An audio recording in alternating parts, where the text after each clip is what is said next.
Hi, I'm Deb Crow, and welcome to Season 2 of the Heart-Centered Leadership Podcast. This is a podcast where we connect, learn, and laugh together with strong leaders from all over the globe.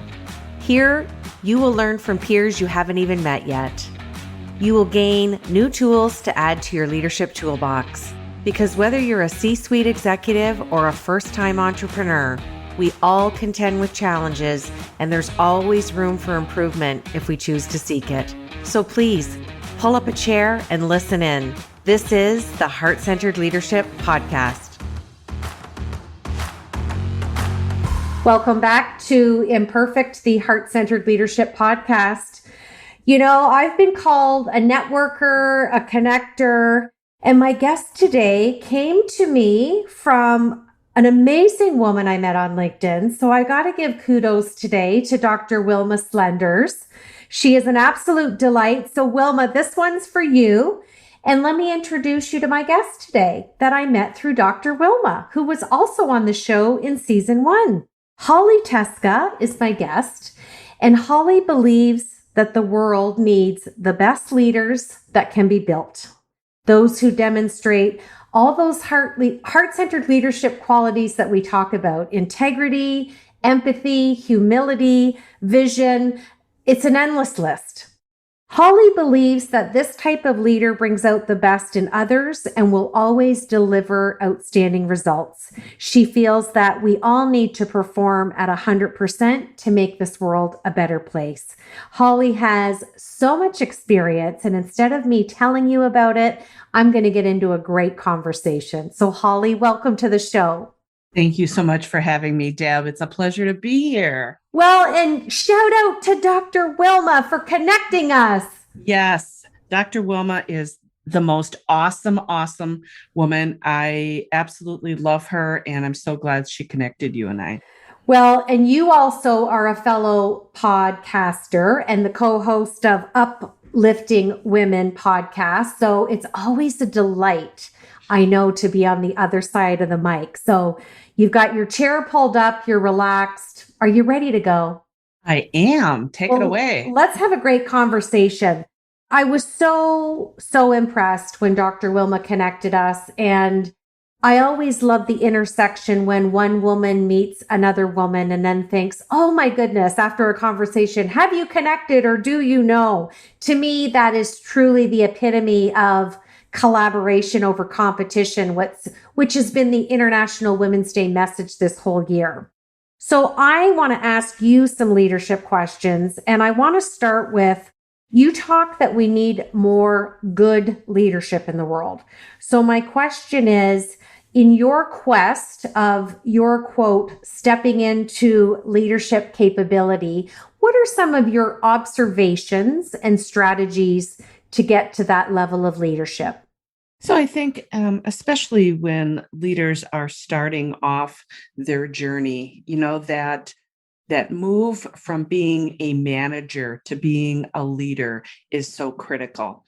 It's not about so much of what you do any longer. It's how you show up in the world, how you treat others, how you demonstrate the right qualities. How do you live as a leader? So, for me, it's about helping leaders understand that distinction and finding the place where they can be their authentic selves. And that's a very overused phrase, but there's a lot of truth to it. Where can they be their authentic selves and still help to uplift other people in the world so that they can do their best work? And just enjoying the joy in the journey. It's going to come with the good, the bad, the indifferent, and not turning the lens back on self to have any judgment. And, in my journey to becoming a leader, I will say I am very driven by nature. That's who I am. I like things done fast. I want them done perfectly because I hate rework. It's like, rework is like my no word. I don't like surprises, but, each of those things can put undue pressure on those around you. And when they're feeling that pressure, stress doesn't leave us in a place where our best selves show up, right? So by me putting that additional pressure on them, I'm actually working against myself. So, a number of years ago, I started a practice of choosing a word for every year. And I know some other people that do this as well. And it really was driven by exactly what I just described. How do I soften that need to be this heavy hitting driver who wants perfection and no surprises in her life? So the first word I chose was kindness. And I actually kept that word for 2 years because I got to the end of the first year and I said, I don't think I'm quite there yet. I want to demonstrate more kindness to people because I don't understand. I don't know their full story. I can't. Whatever they share with me is what I know. But I need to demonstrate kindness and compassion and understand that there's more to this than what I know. And in time, they'll tell me, but I've got to give them space. And after that word, I went to grace because I understood that, sometimes we have to show up with grace, which kindness is a piece of, but grace is a different level of that, right? And then my word for this year happens to be gratitude. And I think, especially after what we've endured as a world since the pandemic, I'm grateful for every day. I'm grateful for every person. I'm grateful for every interaction, and just grateful to be here, quite frankly, when we've had so much suffering in the world. So being a leader is hard work. It's every day a challenge. But, by working on some of these things, I think I've been able to temper that driver in me and allow people to step into their full leadership capability, whatever that happens to be. Oh, that's beautiful. And I too adapted a word. I'm not sure what year, but my 2021 word is joy. Joy in all that I do, all that I am, and just embracing that each day to be. And I think it's the cousin to gratitude. So I love that. I love that. Okay, my second question is the one that will always have permanent residency on the show. You shared a little bit in question one of this, the answer to this question. What imperfections does Holly bring to her heart-centered leadership? I think impatience is the biggest one that jumps out. It doesn't matter what it is. Once the idea is planted in my head, I have impatience, whether it's helping somebody to accomplish a goal, I want them to get there. And I have to always remind myself they have to unfold it on their on their timeline, not mine. Or, even something like buying a car, once you get the idea that this is what we want to do, I want to get it done. So I'm a big list person. I love to check things off lists. So impatience is really high on my list of imperfections. Well, I'm going to tell you, because I've interviewed over 100 leaders on this show, and that is probably the number one answer. Find me a leader, a startup, an entrepreneur. We get things done. And I'm a fellow list maker, so I join you. I join you in that world. There's nothing better than taking a black Sharpie and checking something off. There's power in that. There absolutely is. And I actually have been known to add things to the list just so I can cross them off. I love that. I love that. You had mentioned a little bit about manager to leader when we were talking about leadership capability. And that's actually my third question. Speak to our listeners who are young entrepreneurs or are in a management position. They might even want to be considering management. Share a strategy from your experience of professionalism or even in your own life. What's the easiest step or the first step to consider or take when you want to approach the leap from manager to leader? I think what's really critical is to find yourself a mentor or a coach And those two things are really quite different, right? A mentor is going to share with you the tricks of the trade, how things get done. Mentors are, typically within the same organization that you are because they know a lot about navigating the politics and etc. A coach can help you think through who it is that you ultimately want to be and how you want to show up in the world. And I think there's a lot of value. I've really taken to this idea of the modern elder. I actually wrote a blog about this years ago because the trajectory for leadership, that runway is so much shorter these days. When I think back to the early part of my career, people would step into roles of significance around 40-ish, right? So you had a lot of time to learn and understand and observe other people and decide, I like these pieces of this leader. I don't like these pieces, so you have role models to help you figure out how to be a leader. Today, young people are stepping into roles of significance in their late 20s, and they're brilliant in terms of what they learn in school. But I think they have sometimes not kicked around in the school of hard knocks long enough to get enough experiences to find out what happens when you do this versus what happens when you do that. And I think the pairing of, I'll call them those modern elders, wise people who are older and have done that, I think provides a really good opportunity for young people as well as older people to gain knowledge and information from one another in a really beautiful way. We need everybody in the world to participate. Young, old, disabled, whatever your status is, we need everyone in the world to participate because there's a lot of work to do. So how do we tap into the best of one another? And I think mentors and coaches, I learn from my coachees all the time.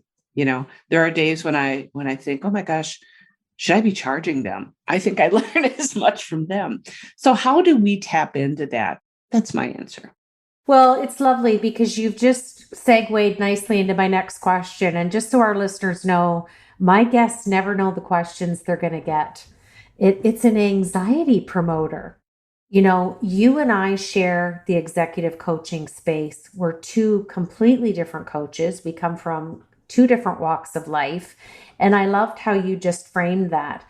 I think if we've learned anything from the pandemic, we are now truly a borderless global community. It doesn't matter. I get asked all the time, what sector do you coach in? All of them, because we're all in the people business.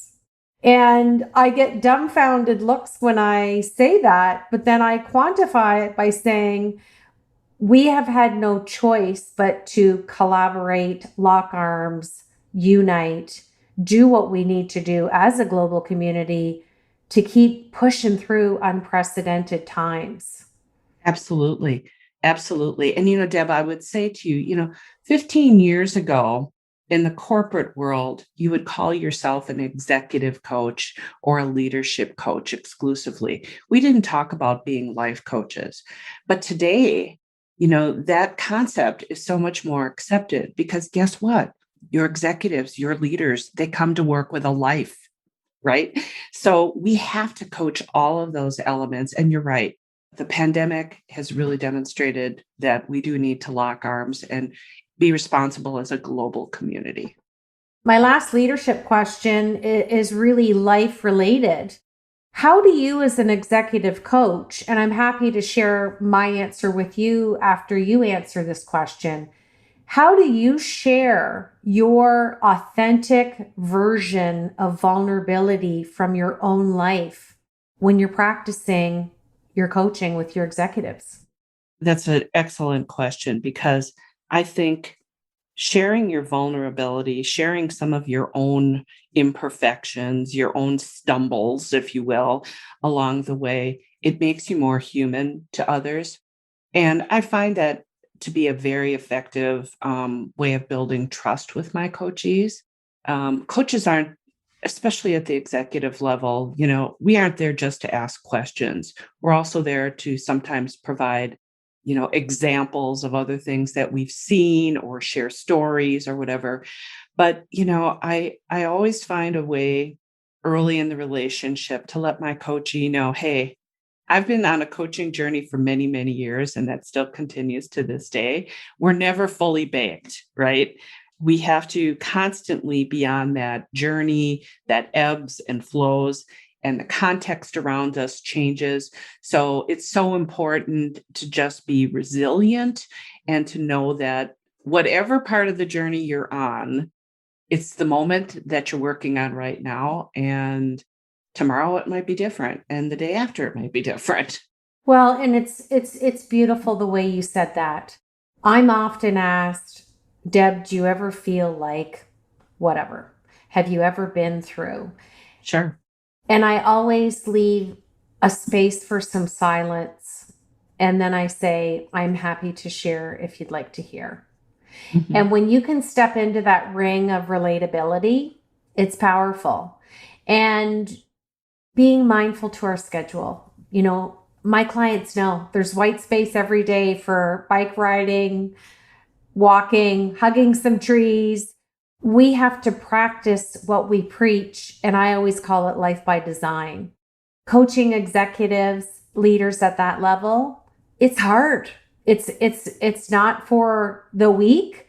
It's for the strong, but we have to have structure and integrity. And I love hearing the way you framed it. And it's so important for us to walk that walk when we're talking the talk.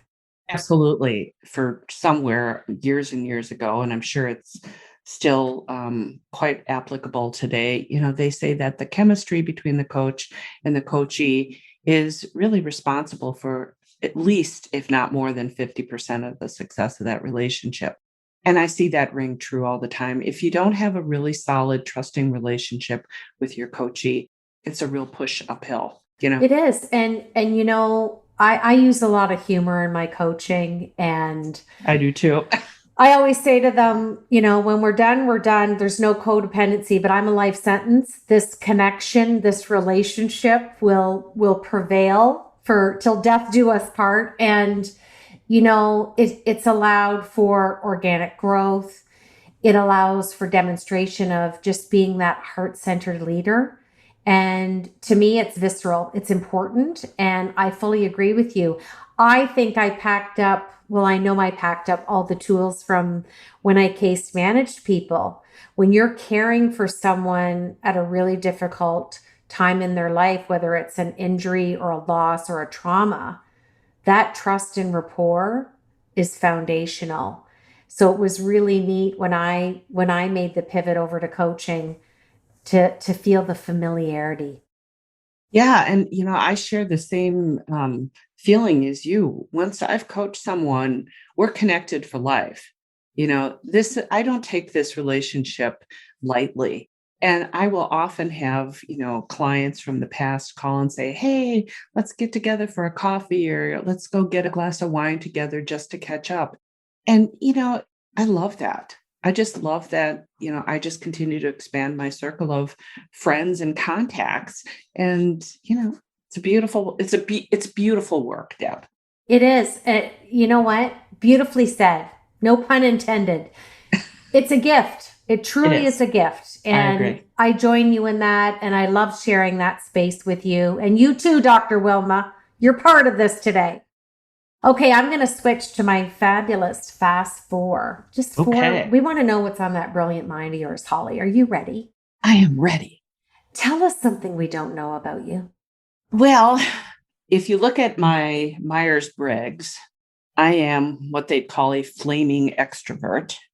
I mean, I love, love, love to get all my energy from the people around me and the conversations and all that. But at 4:00, I turn into an introvert. It's like I'm Cinderella at midnight. I used to tell my team, never schedule anything important after 4:00. Oh, I love that. What's your Myers-Briggs? What's your initials? I am an ENFP. Oh, I am an INFJ. Isn't Mm. that interesting? But I love it. Social extrovert, 4:01 p.m. onward, give me my slippers, complete Yes, introvert. Isn't it it, funny? it People is. people observe your gregariousness in social settings and they think that that is your whole being. So I love the way you said that. You're a flaming extrovert. I join you at 4:01. I'm with you. Introverted sisters, here we go. Love it. All right, question number 2. Please finish this sentence for me. Heart centered leadership is.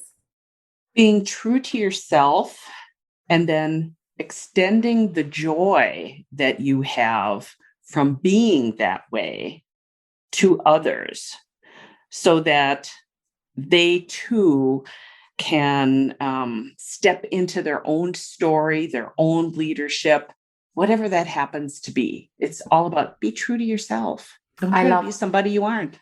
I love that. I've integrated this question for season 2. I have not had a repeat answer. And I think you're the first one to give me a run-on sentence, but you're getting an A plus. And you used part of my word for this year. And it was Joy. encompassed with gratitude. I felt that from you. Beautiful answer. Good. Share with us a book that you're reading right now or one that maybe you just finished. Why did you read it? What was the title and the author if you have it? Sure. I actually just started coaching with compassion. Actually, the big title of the book is Helping People Change. The subtitle is Coaching with Compassion for Lifelong Learning. And I decided to pick it up because I attended a conference where Dr. Richard Boyatzis presented. And compassion is the heart of where my coaching lies. And I use these two words with my coachees frequently when they're struggling in relationship of some type. Approach other people with curiosity and compassion. Curiosity to know what you don't know, compassion because you don't know what the other person is going through. So when I saw Dr. Boyatzis present, and by the way, his co-authors are Melvin Smith and Ellen Van Oosten, I was intrigued because now there is actually research that supports this. I instinctually went there with my coaching with the compassion piece, but now there's actually research out there that says it supports a lifelong learning process if you do it this way. So I'm only starting it, but I'm very intrigued. Well, and you alluded to this, I think, earlier in question 1. We're all on a journey. We have to do the work. It's life work. We don't just get to a checklist done and go, okay, well, what do I do now? It's continuing to evolve and be better humans. Exactly. And the way the world is today, we have to continually be reinventing ourselves. And there's constant change in what's needed in the workplace. So this idea of being a lifelong learner and how do we support people in doing that and actually embracing it, right? I mean, we're not a society where people go and punch a clock for the most part anymore. I mean, jobs are moving so much more to knowledge workers, people that can be high customer service centered people, etc. So people have to continue to learn about how do I evolve on a continuous basis. Absolutely. And I couldn't agree with you more. My last question is, what is one thing you would like our listeners to remember about Holly Teska? Well, I think we've covered a lot of this, but I'm going to reiterate that leadership is hard, life is hard, it's messy. The world needs us all to step into being the best leader that we can be in whatever capacity that is. And I truly believe we are all called to be leaders in some way, whether you are the CEO of a company or you're a single mother raising her children by herself. We are all called to be leaders. And if we can each step into the fullness of that, we can really make an impact in the world. Oh, I love that. I always say that you don't need initials after your name. You don't need a title. You don't need stature. You don't need a long list of roles and responsibilities. Beautifully framed. Step into the greatness of who you are and who you want to be each day. Exactly. Well, Holly, I am so glad that you came on the show today. I want to thank you for spending a half an hour with me. Well, thank you for inviting me. This has been a wonderful conversation. And I again have to thank Dr. Wilma because she connected us. And I definitely feel you are a soul sister for life now, Deb. I was just going to say, we're in the Dr. Wilma Club and she stuck with both of us. There's no choice. We're going to have to tag her on this podcast. I think so. I think we should. think so. I want to thank you and say I love sharing the executive coaching space with you. And thank you for being a heart-centered leader and for sharing your heart with our listeners today. Thanks, Deb. You've been listening to the Heart-Centered Leadership Podcast. I'm Deb Crow. If you like what you heard today, please rate and review the show.